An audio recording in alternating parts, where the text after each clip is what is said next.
देश में धार्मिक स्थलों को लेकर उठने वाले विवादों को समाप्त करने के लिए 1991 में वर्शिप एक्ट यानी पूजा स्थल कानून बनाया गया था। इस कानून के चलते कई विवाद जो देश में बड़े सांप्रदायिक टकराव का कारण बन सकते थे वो दबा दिए गए। लेकिन पिछले 10 साल में पूजा स्थल को लेकर नए विवाद खड़े हो गए हैं। जो विवाद पहले शांत हो गए थे वो भी नए सिरे से उठ खड़े हुए हैं और अब तो वर्शिप एक्ट पर ही संकट दिखाई दे रहा है। तो क्या है पूरी खबर, देखिए इस रिपोर्ट में। वर्शिप एक्ट यानी पूजा स्थल कानून 1991 को समाप्त करने की कोशिश शुरू हो गई है।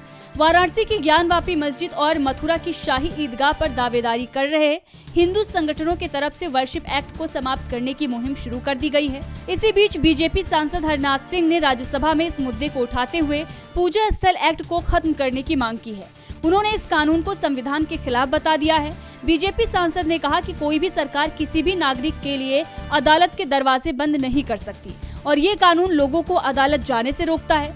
अब आपको बता दें कि ये कोई पहला मौका नहीं है जब एक एक्ट को खत्म करने की मांग उठी हो। इससे पहले भी संसद में कई सांसद ये मुद्दा उठा चुके हैं।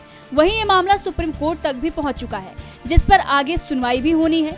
दरअसल पूजा एक्ट 1991 में साफ तौर पर कहा गया है कि आजादी के पहले जिस धार्मिक स्थल का जो स्वरूप रहा है वो उसी तरह रहेगा। उसके साथ किसी भी तरह की कोई छेड़छाड़ नहीं की जाएगी। जिस समय यह कानून बनाया गया था उस समय अयोध्या विवाद सुर्खियों में छाया हुआ था, इसीलिए अयोध्या मामले को अपवाद माना गया था।